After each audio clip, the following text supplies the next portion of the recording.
Well, we have come to the fag end of the course. Till now, we have completed some 10 good chapters. Let us now finish the course by seeing a short summary of all the topics. Week 1, we had seen the chapter Let Us Count. We started it this way. We took 3 people and we were seeing in how many ways can they take photographs by all possible positions swapping, right? So here are all the 6 possibilities of these 3 people A, B and C. Now, we then moved on to seeing what is factorial. What do we mean by factorial? The photographs example was a good motivation to learn more about factorial. 1 factorial, 2 factorial, 3 factorial, so on. You see, 10 factorial was a huge number. We saw that 15 factorial, 20 factorial, so on, end up being called as astronomical numbers because they are quite huge. They are called as astronomical numbers. We saw what is n factorial. It is given by n into n minus 1 into n minus 2, so on, up to 3 into 2 into 1. Well, having this as a basis for our learning, we moved ahead and learnt what is called permutations. The formula of permutations goes like this. NPR is n factorial by n minus r factorial. We have solved several problems using this formula. Before even heading to permutations, we had also seen the rule of sum and rule of product. Rule of sum goes like this. If there are n choices for one event and m choices for another event, both cannot occur at the same time. Then there are n plus m choices for the event to occur. And the rule of product is if there are n choices for one event and m choices for another event, then there are n into m choices for both these events to occur. You see, in rule of sum, we spoke about one particular thing, one event, and here we are speaking of 2 events occurring together. That is the difference between rule of sum and rule of product. If you remember the pizzas and the burgers animations what we had done in week 1, then rule of sum and rule of product is really clear to you. We then learned what is called the combinations. If you remember the photographs of 5 different girls, the video of it, you must have understood this concept called combinations. If they really do not worry about their positions, then it follows what is called combinations. The formula for it is NCR is NPR by R factorial. Well, NCR is n factorial by r factorial into n minus r factorial, and this is the relation between NCR and NPR. It is NCR is NPR by r factorial. Well, we then saw the difference between permutations and combinations. Permutations, when we speak of it, we speak of arrangements. When we speak of combinations, it is mostly selections. And in permutations, order is important. If you remember the video of the girls changing their positions and taking photographs, they were worried more about the order, and hence there were so many pictures of them. Whereas when we speak of combinations, order really does not matter, right? And if you remember the video of combinations, they were not much worried about the order, and hence there were less number of photographs in the video of combinations. You might want to pause here and go back to week 1 and watch the videos once again. We then moved on to what is called the binomial theorem. How do we get this? We started off from a plus b the whole square, then we moved to a plus b the whole cube, so on, a plus b whole to the 5, so on, a plus b whole to the 10, and then we generalized to a plus b whole to the n. It is a to the n plus n choose 1 into n, a to the n minus 1 into b plus n choose 2, a to the n minus 2 into b square, so on, plus n choose n, a to the 0, b to the n. So this formula is called as the binomial theorem. By now, we had, after covering all these topics, factorial, permutation, combination, binomial theorem, we had seen several problems. The generalized version of binomial theorem is called the multinomial theorem. And then came the problem of choosing these ice cream flavors, if there are R ice cream flavors, and the person wanted to sell n ice creams.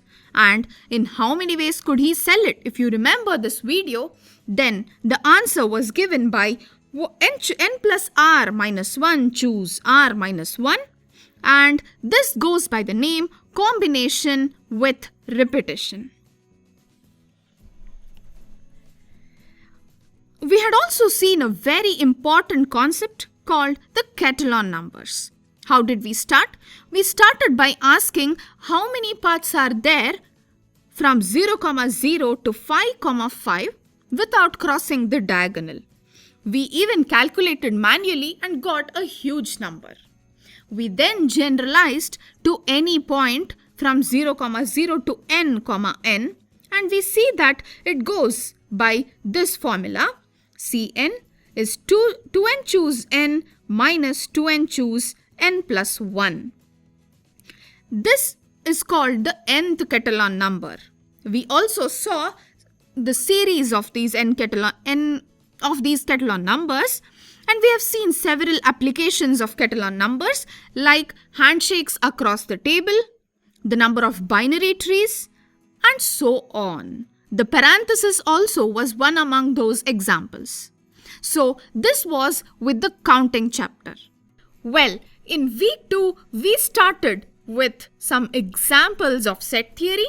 Then we saw what is the definition of set. It is a collection of a few objects.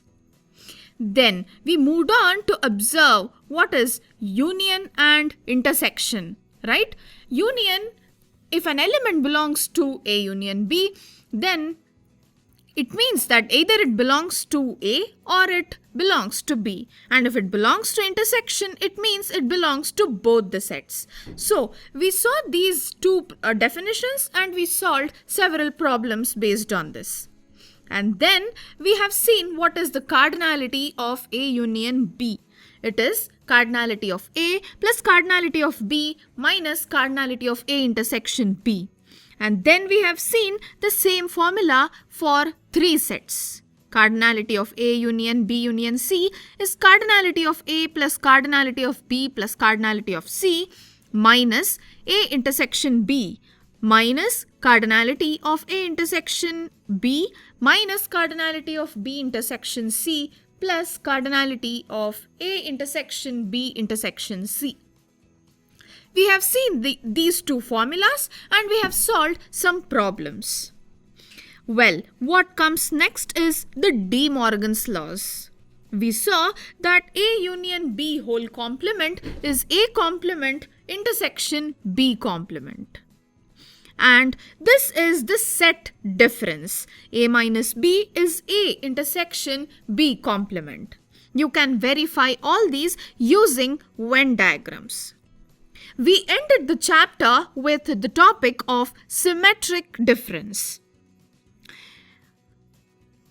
The symmetric difference S difference C is S minus C union C minus S. And those are the elements which are exclusively in S and exclusively in C. We do not consider those elements which are in the intersection of S and C. This is called symmetric difference. So the chapter set theory was having all of these topics: sets, subsets, union, intersection, and we saw the definitions of them: De Morgan's law, set difference, and symmetric difference. The third week was the propositional logic. We started by learning the statement. What is a statement? It is a sentence which is either true or false.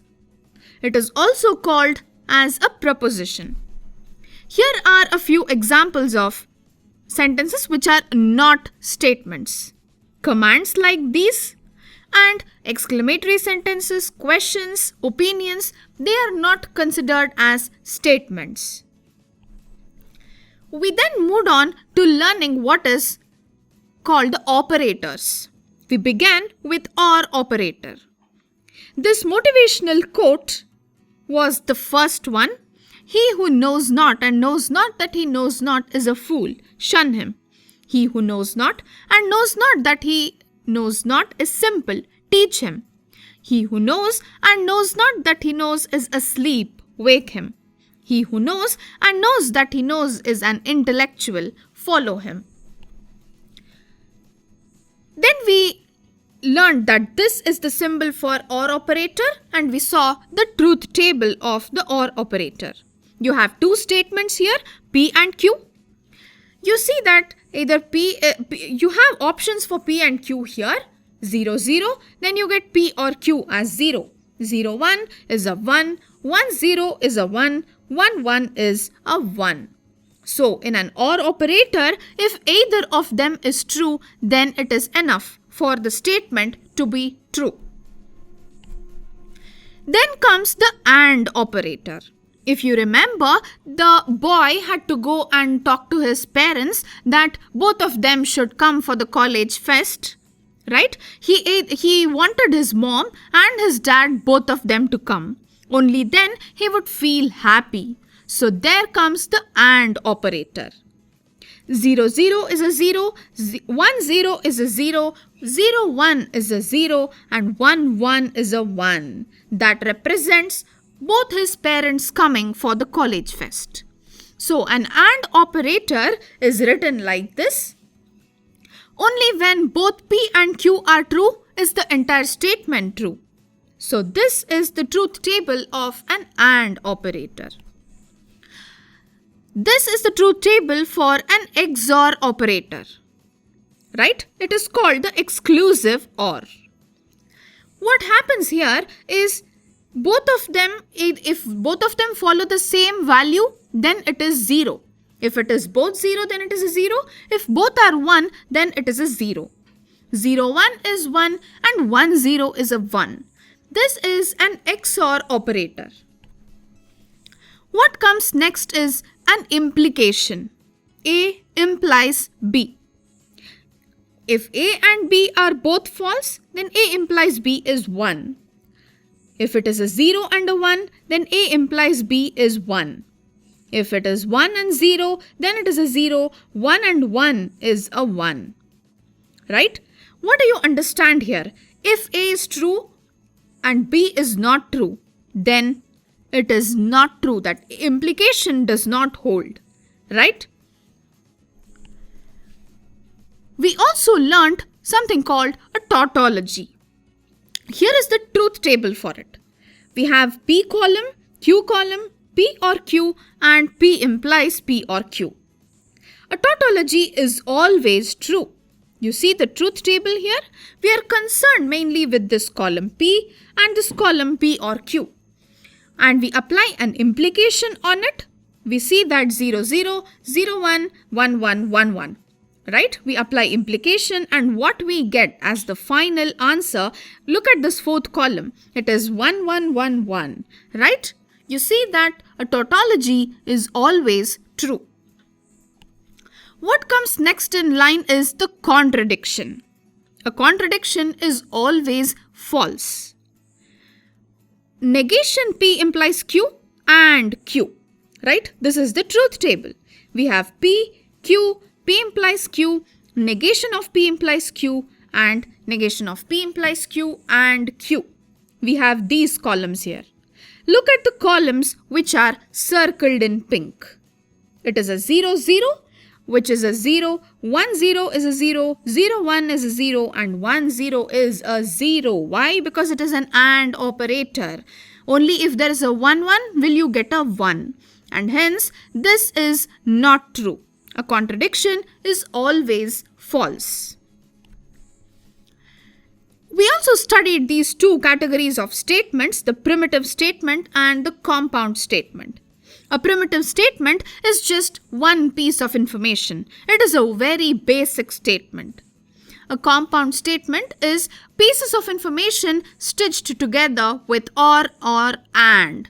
You have either of these operations in middle or in between. The two pieces of information will be stitched with these two operators. Such a statement is called a compound statement. What comes next is the double implication. You had learnt already implication. Here is the double implication. You had learnt what is P implies Q and the truth table of this. If Q also implies P, then it follows the double implication. It is called the if and only if, right? With the double-headed arrow. We also learnt what is called the double negation. Negation is quite simple. If a statement is given, negate that statement and you get negation P. Double negation is you negate it twice. What happens is you get back the original statement. Here is the truth table of double negation. P, not P, not P. 0, 1 is a 0, 1, 0 is a 0. And you get back P here.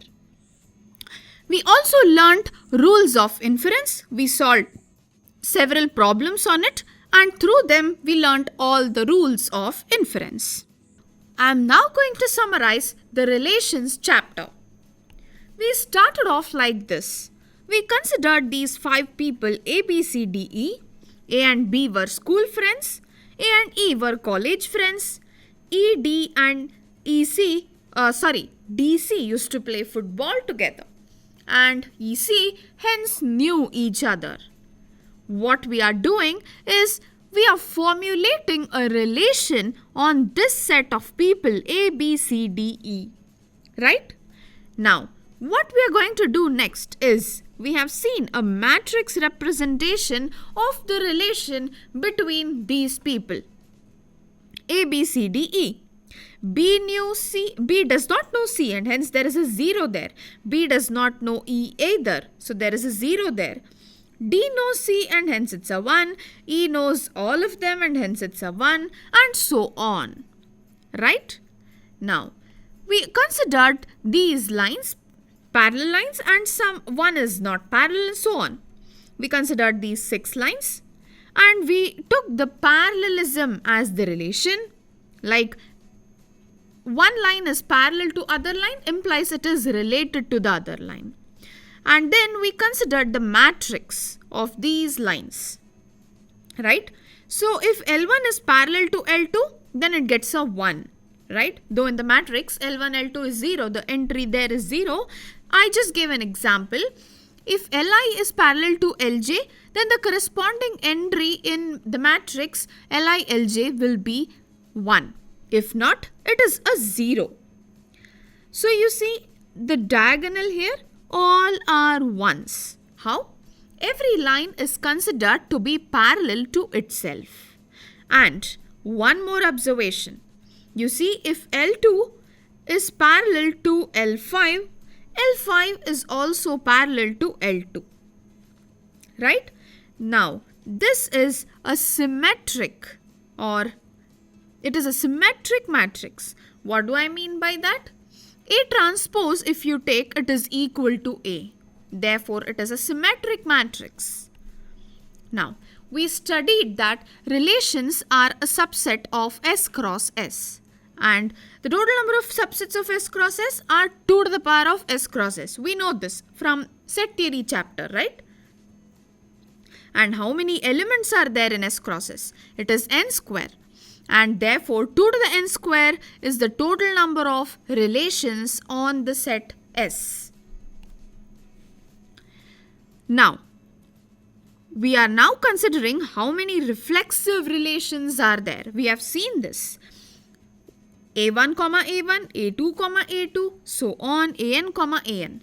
These are the elements if it is a reflexive relation. How many such elements are possible? N elements are possible and hence you have these elements in if a relation is reflexive, right? But note, not all subsets are valid reflexive relations. So the total number of reflexive relations possible is 2 to the n square minus n. We have seen this, how it is 2 to the n square minus n in the first chapter, in the relations chapter. Now, what would be the corresponding matrix representation of a reflexive relation? Think about it. A matrix representation is actually having all the diagonal entries 1. That's it, right? We cannot say anything about the other entries, but if all diagonal entries are 1, then definitely it is a reflexive relation. We can conclude at least this much. We then studied the total number of symmetric relations possible. What is a symmetric relation? If a comma b is present, then b comma a is also present in the relation. That is called a symmetric relation, right? Now, if a set S has n elements, how many symmetric relations are possible? The answer is 2 to the n square plus n by 2. We have seen this. Now, here comes antisymmetric relations. What is antisymmetric relations? If a comma b is present, b comma a cannot be present, right? And if a comma b and b comma a both are present, then a is equal to b. This is antisymmetric relation. And the number of antisymmetric relations on n elements are 2 to the n into 3 to the n square minus n by 2. So if a relation satisfies all these properties, reflexive, symmetric and transitive, it is called an equivalence relation. We have seen several examples of all these particular examples of all these relations, and we have also solved several problems on equivalence relation as such. So if it satisfies all these three, it is called an equivalence relation. What do we mean by an equivalence relation? If R is reflexive, that is, A must be related to A for every A, right? And if it is symmetric, it means that if A is related to B, then B must also be related to A. And by transitive, we mean if A is related to B and B is related to C, then A must be related to C. If these conditions are satisfied, it is an equivalence relation. With equivalence relation comes a very nice concept called partitions, right? Given a set A with n elements, an equivalence relation partitions the set into disjoint subsets. And if there is a partition such that its union will give the entire set, then the equivalence relation can be defined. You can define an equivalence relation on A which induces this particular partition. So both ways it is possible. This theorem states that, so if you have an equivalence relation, then the set is getting partitioned into disjoint subsets. And if you are able to partition the set into disjoint subsets, you can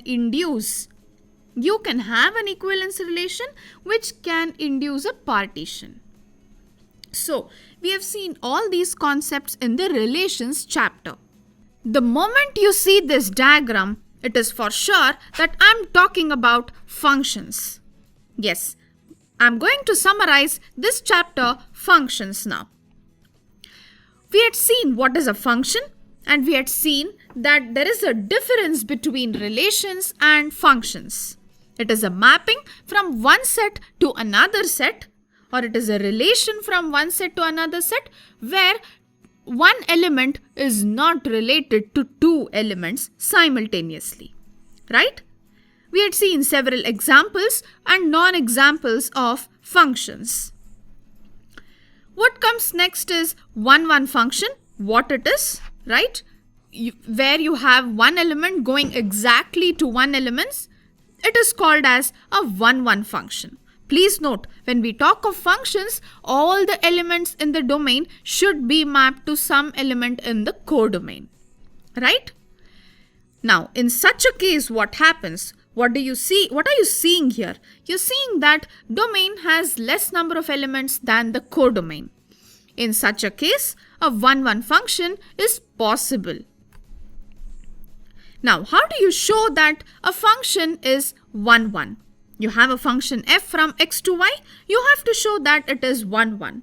What do you assume? You assume that f of alpha is equal to f of beta. What are alpha and beta? They are elements of x. F of alpha and f of beta are elements of y. They are forming the range, right? You have to show that alpha is equal to beta. What happens next?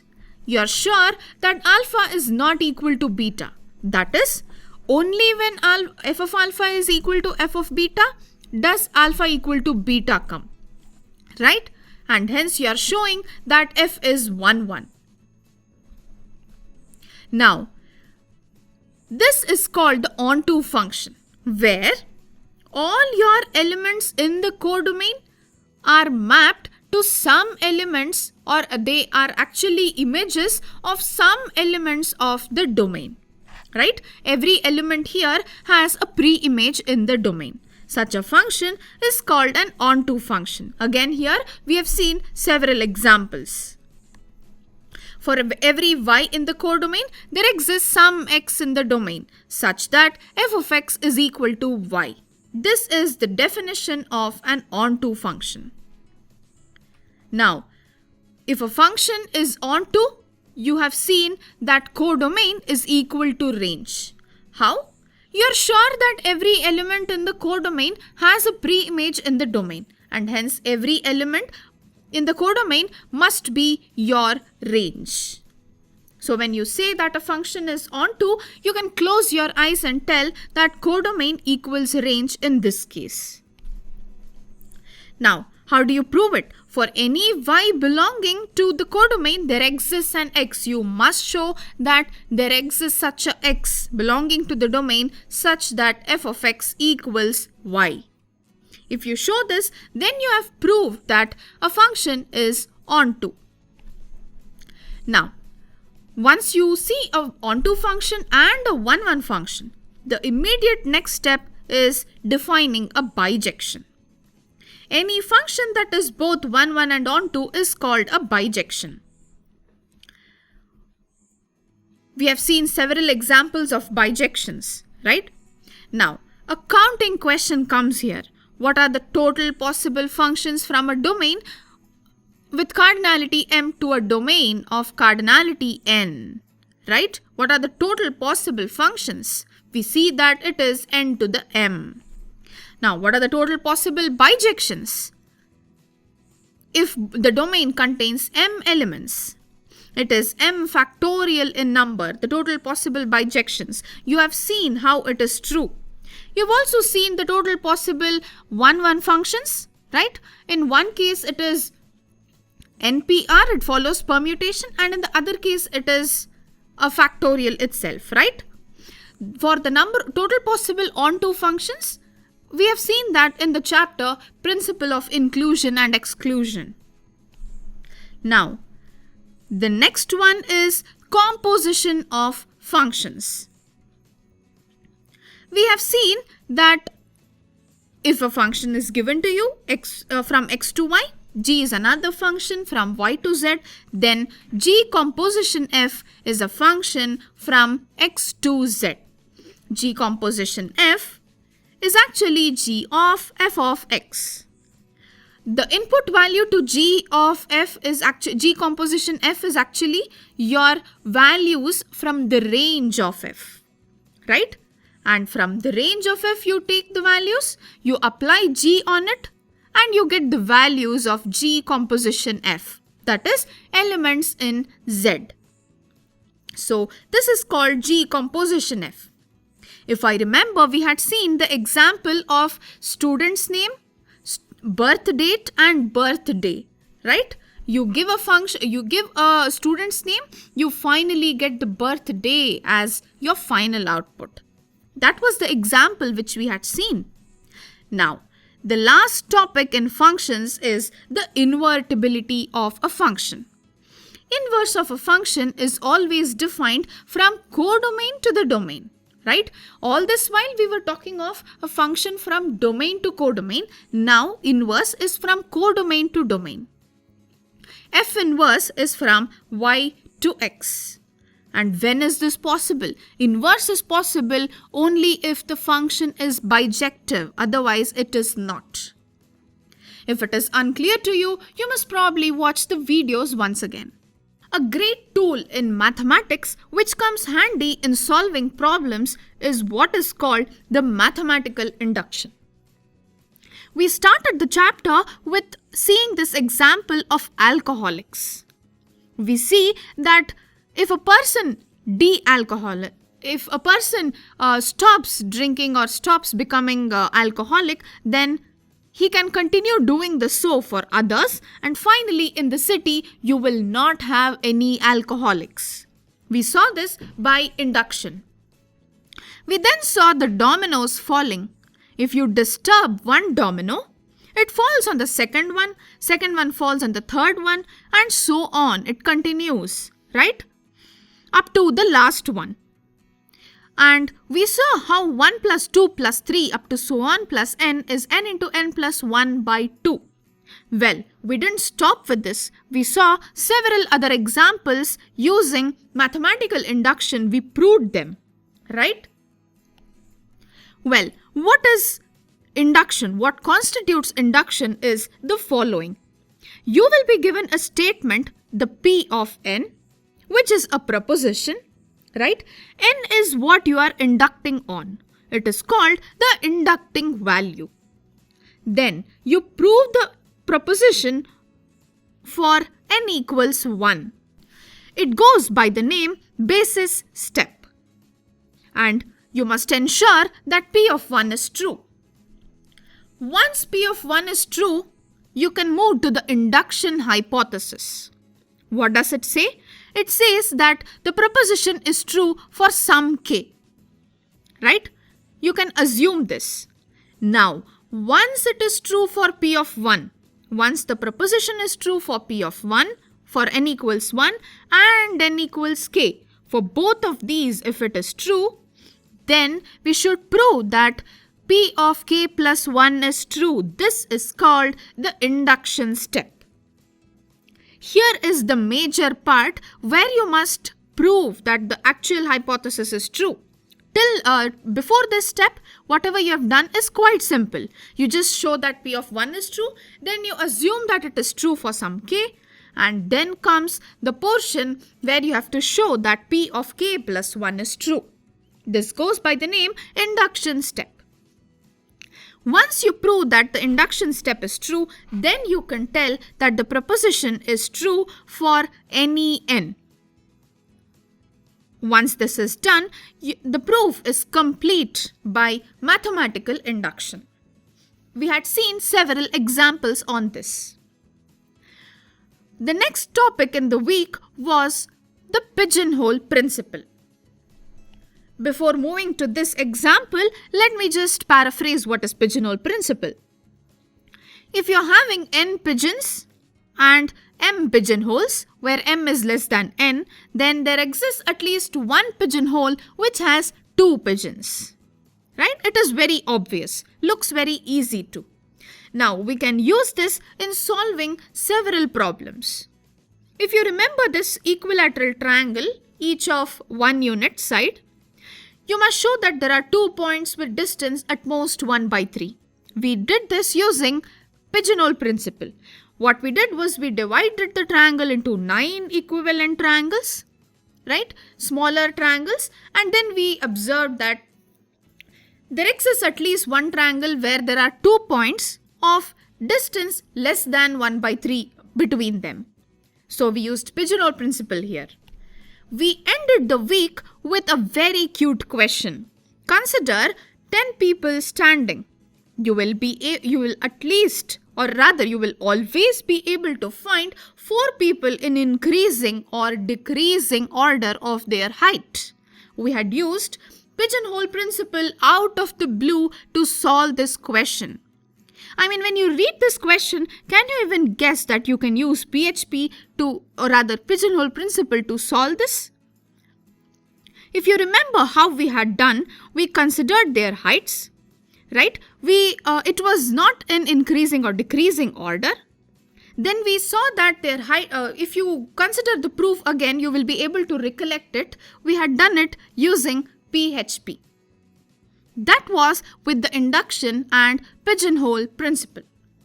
After mathematical induction and pigeonhole principle, we moved on to the topic called graph theory. We studied this tuple V, E. It is a graph where there is a vertex set and there are edges between the vertices. We take some vertices and we draw lines between them, and they are called as edges. Now, we studied what is called the handshaking lemma. What was that? Summation of all the degrees of the vertices. You take all the vertices given in the graph, sum up their degrees. That will be equal to twice the number of edges in the graph. We have seen this, we have even proved it. So this is the handshaking lemma. Before I move ahead, we have seen several examples of graphs. A simple graph is the one which we majorly concentrated on. What is a simple graph? There are no two edges between two vertices. There is only one edge. That is a simple graph. Now, given a graph, we saw that we can write a degree sequence. But given a degree sequence, you may not have a graph with that degree sequence. We learned this. Now, what is a degree sequence? You take all the degrees in the graph and you write them in ascending order. In connection with this, we saw what is called the Havel-Hakimi theorem. And we took a graph like this and we saw if we actually started with a sequence, S1. Then we saw if we can actually construct this graph here, right? It was a huge process. You start with this vertex A, exhaust the degree of it, go to the next vertex B, go to the next vertex C. You like this exhaust all the degrees of A, B, C, D, E, F, G here. And then you finally obtain the graph with the given degree sequence. So this was it with the Havel-Hakimi theorem. We then learned what is called a subgraph. It is a smaller graph, in simple words, or you have the vertex set. You take fewer number of vertices or even the same number of vertices and construct a graph based on that. What you get is a subset of your edge set also. It forms the subgraph. Here we had two categories, the induced subgraph and the spanning subgraph. What is the spanning subgraph? A subgraph which covers all the vertices, right? But it has fewer number of edges is the spanning subgraph. What is an induced subgraph? It is a subgraph where between two vertices, if you have any two vertices in your subgraph, you have all the edges between them in the subgraph. You are not going to leave out any edges between those two vertices. This is called the induced subgraph. So for subgraph, we studied two of them, induced and spanning. We then learnt that we had seen what is the motivation behind learning graph theory. We actually saw that graph theory is fun. We had seen Python, right? There were a few programming sessions. We had lengthy videos on some commands of graph theory there. And we also learned this library called the NetworkX. Basically, we learned a lot of things on Python.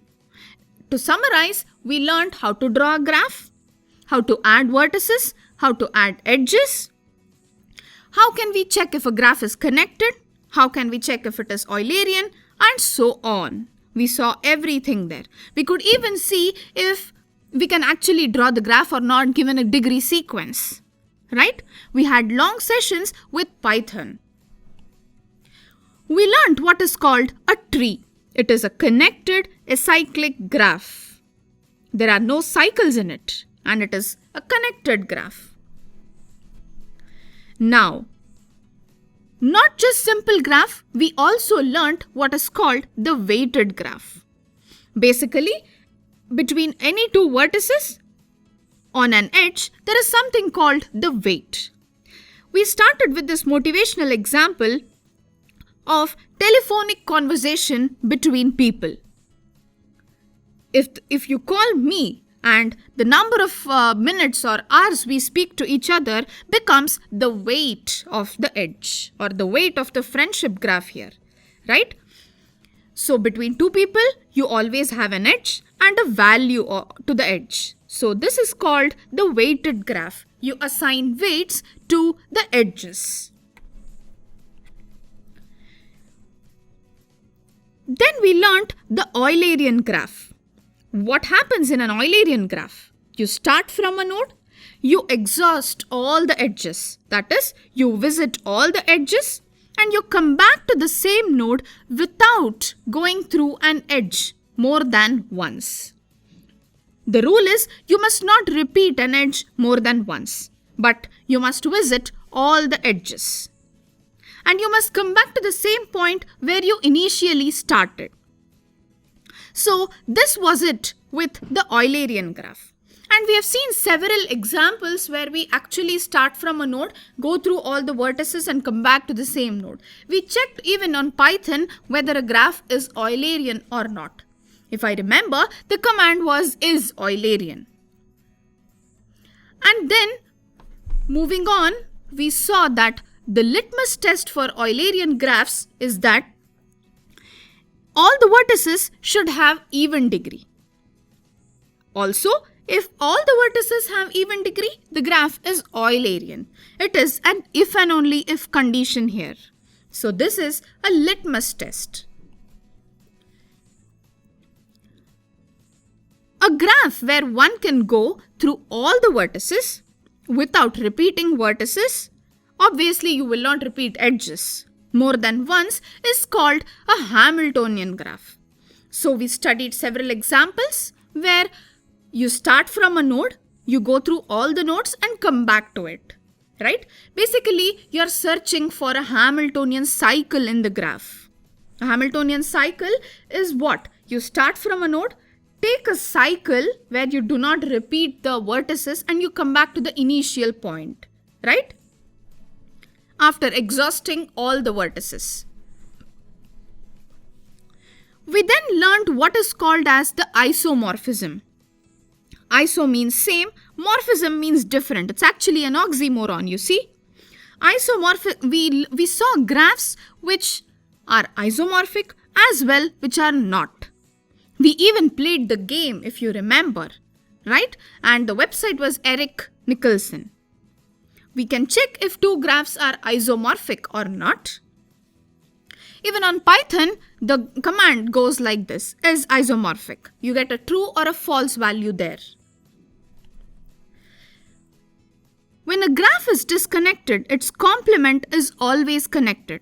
You saw complement of several graphs. You see that if a graph is disconnected, its complement is always connected. For example, you take K5. Rather any Kn, you see that the graph is connected and its complement is disconnected. Whereas when you take a disconnected graph, let's say on 4 vertices, its complement is a complete graph on 4 vertices. But it's not always necessary that the complement of a connected graph is always connected. You must be really careful about the subtle points here. We also saw C5 where I had to rather tell this when I was talking of isomorphism. C5 is a cycle on 5 vertices.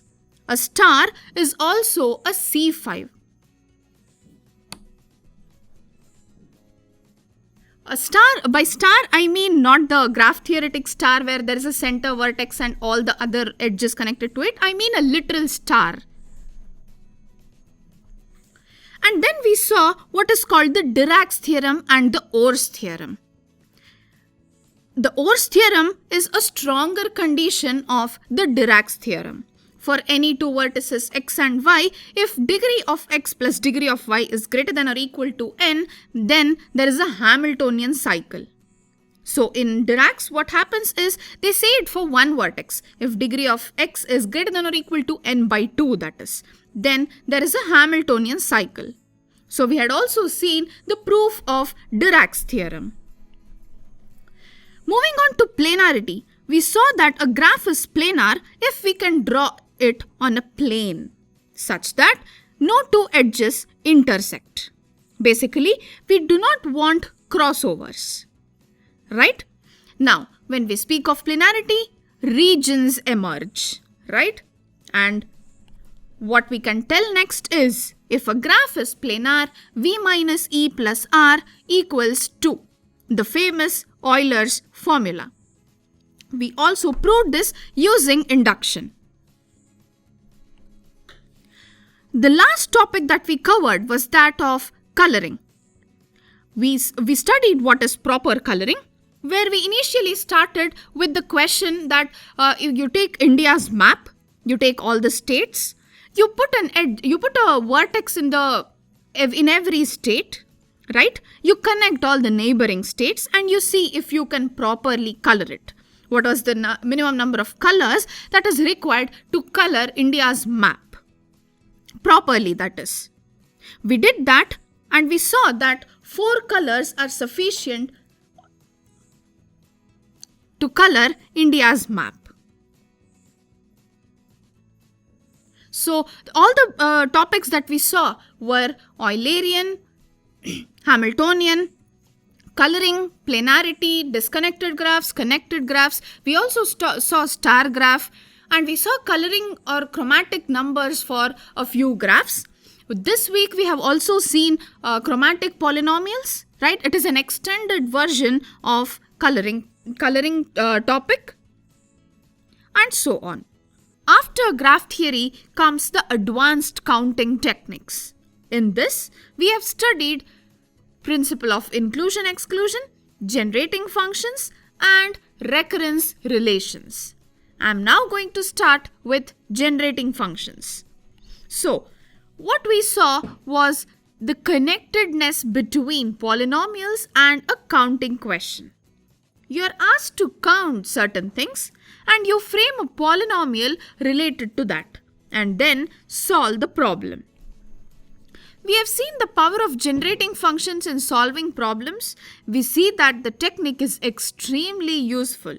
Now, if I give you the question that can you pick 7 balls of at least 1 red, 1 blue, 1 green color among a huge heap of balls, you can close your eyes, use generating functions and solve this problem.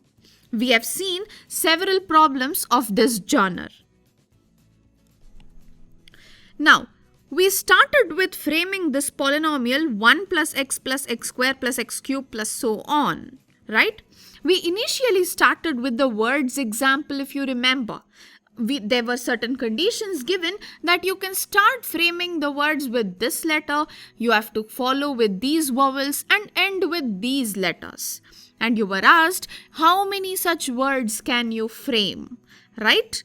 And there comes polynomial to use. You saw the creative link between this words creation question to polynomials. From there on started generating functions. So, the polynomial here is a0 plus a1x plus a2x square so on plus anxn for the sequence a0, a1, a2 so on up to an. Right? Now, 1 plus x square plus x cube plus so on, it has the closed form 1 by 1 minus x. How? You can apply the formula of geometric series, right? This is the closed form of this generating function. We always ask for closed forms. Why? Because it is very useful. It is very convenient for us. And we saw by differentiating the previous one, that is 1 plus x square, so on, if you differentiate that, you will get this generating function which has the closed form 1 by 1 minus x the whole square. It generates 0, 1, 2, 3, 4, so on, this sequence. Now, the most interesting part is seeing binomial theorem here. 1 plus x to the n. This is the polynomial. This is the generating function for the sequence. N choose 0, n choose 1, n choose 2, so on, n choose n, 0, 0, 0, so on.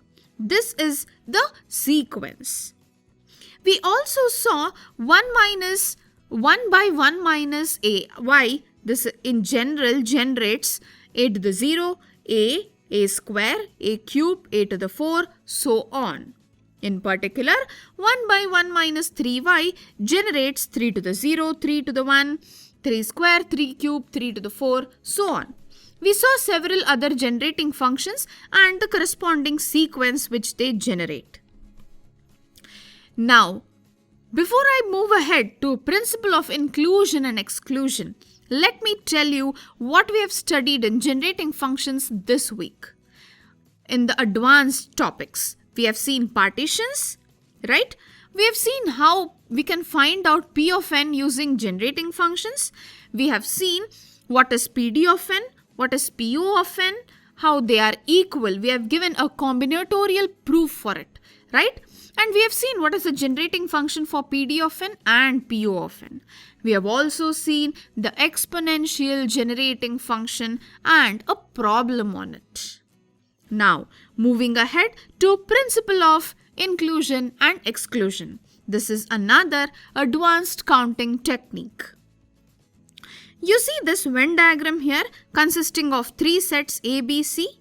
Cardinality of A union B union C is cardinality of A plus cardinality of B plus cardinality of C minus cardinality of A intersection B minus cardinality of A intersection C minus cardinality of B intersection C plus cardinality of A intersection B intersection C. We know this, right? Now, what we do is we are more interested in counting what we do not want, right, than what we want. And that is when this formula creeps in. N bar is n minus summation n of Ci, right, I from 1 to k, plus summation n of Ci Cj minus summation of n of Ci Cj Ck, so on, up to minus 1 to the k summation n of Ci Cj Ck Cs, so on, right? You see this formula here? You can use this to find out n bar. N is the total number of elements in the set, right? N of C1 is those elements which satisfy condition 1, so on up to n of Ck. N of C1, C2, it means those elements, the number of elements which satisfy both condition C1 and C2, and it holds for other elements. Other elements, I mean n of C3, the same thing what I told. And n of C1, C2, C3, what do we mean here? It means those elements which satisfy condition 1, 2 and 3. So on, the formula proceeds. We have seen several such problems where I have asked, where we have seen that in how many ways can 3x's, 3y's and 3z's can be arranged so that no consecutive triple of the same letter appears. So we have to find out n of C1 bar, C2 bar, C3 bar here. We have seen several such questions in the chapter PIE. Now, we also found out a general formula for the number of onto functions from a set of m elements to a set of n elements, right? It is summation I from 0 to n minus 1 to the I, n choose I into n minus I whole to the m. We use this formula to find the number of onto functions from a set of m elements to a set of n elements. Next, we saw something called derangements. What was that? I give you 4 numbers, 1, 2, 3, 4, and I tell you that none of them should be in their original place. 1 should not be in 1's place, 2 should not be in 2nd place, 3 should not be in 3rd place, and 4 should not be in 4th place. In how many ways can you do these arrangements then? This is called as derangements. You see, for 4 numbers, 1 can occupy 2, 3, 4 this place, 2 can occupy 1, 3, 4 this place, 3 can occupy 1, 2, 4, and 4 can occupy 1, 2, 3. All these possibilities are there. So this goes by the name derangements. And we ended this chapter by studying something called the Rook polynomials. On the chessboard, basically, you have a pawn called the rook. In how many ways can you place a rook, one rook in 3x3 chessboard? It was 9 ways. And then we star a position in the chessboard and you ask, that is, you block it, and you ask in how many ways can you place 2 rooks, right? In how many ways can you place 3 rooks? In a 3x3 chessboard, you can place 3 rooks in 6 ways, 2 rooks in 12 ways, right? And hence, the corresponding rook polynomial is 1 plus 9x plus 12x square plus 6x cube. So, this was with the rook polynomials. So, in inclusion and exclusion chapter, we have seen that we do overcounting sometimes, we do undercounting sometimes, and hence we have to balance between the two. How do we do that? We have to add sometimes, we have to subtract sometimes, right? That depends on what we have to add and what we have to subtract, right? You can write down the Venn diagram and check. If you remember, we had written a Venn diagram for probably around 5 sets, right? And we have seen several problems where you can use the formula. Let me give you a tip here. If you solve many problems, the topic, you will really gain an insight yourself on the topic. The last chapter of the course is recurrence relation. It is a part of advanced counting techniques. Let me start the summary with, or rather the revisiting with the definition of recurrence relation. A recurrence relation for the sequence an is an equation that expresses an in terms of one or more previous terms of the sequence. So, if there is a sequence, right, any term an can be represented as in terms of the previous terms. Then such a sequence is called as, a relation for such a sequence is called a recurrence relation. We saw that Fibonacci sequence is a recurrence relation. How? If I keep adding the previous 2 terms, then I get the successive terms. I start with 0 and 1 and I add them, I get 1. I add 1 and 1, I get 2. 1 and 2, I get 3, and so on. It is an example of recurrence relation. Well, we have seen several other examples also. We saw a major theorem which is very important in this chapter. If C1 and C2 are real numbers, then this quadratic equation x square minus C1x minus C2 has 2 distinct roots x1 and x2. Right? The sequence an is a solution of the recurrence relation an equals c1 an minus 1 plus c2 an minus 2 if and only if an is written as alpha 1 x1 to the n plus alpha 2 x2 to the n for n equals 0, 1, 2, so on. What are these alpha 1s and alpha 2s? They are constants. So, if this equation, quadratic equation, has 2 distinct roots, then the sequence is a solution of the recurrence relation given like this. C1 and C2 are what? They are these terms here, as you can see in the quadratic equation. Well, we actually did not prove the theorem rigorously, but we have also seen how to prove it, right? Some tips we have seen. We have also solved problems based on this theorem. So, how did the proof go like? We just have to do a few symbolic manipulations here. we will be given a recurrence relation an equals c1 an minus 1 plus c2 an minus 2. If this is not given, the corresponding quadratic equation will definitely be given. You can frame this equation and then find out the solution for this. How? An equals alpha 1 x1 to the n plus alpha 2 x2 to the n. x1 and x2 are the roots of the quadratic equation. How do you find the roots? Using this formula x equals minus b plus or minus root of b square minus 4ac by 2a.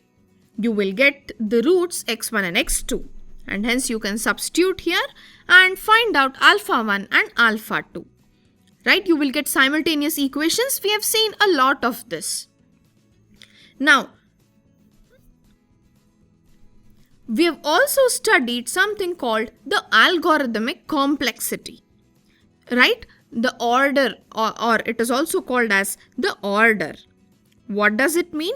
You can find out how complex your algorithm is or how long it will take for the process to finish. We have seen this. We saw something called the Towers of Hanoi, also called the Towers of Brahma. You see these sticks here and these discs. You must basically move them to the last tick. And there are some rules to be followed. What are those rules? You cannot place a smaller disc and on top of it a bigger disc. This is not allowed. Whereas you can place a bigger disc and on top of it you can place a smaller disc. So you have to move all of these discs to the last one. Right? That is the challenge in this question of Towers of Hanoi. Basically, you will see a recurrence relation hidden here. We have seen that. We have solved it also. And then we moved on to something called the binary search. How did we do that? You saw the example where there was a girl and she was finding out a word in the dictionary. She randomly chooses a word and she wants to find that in the dictionary. She opens the middle of the dictionary and she sees where the word lies. She discards one half, right? And then she discards that half based on what actually your letter is, the starting letter of the word, whether you have to choose the right one or the left one.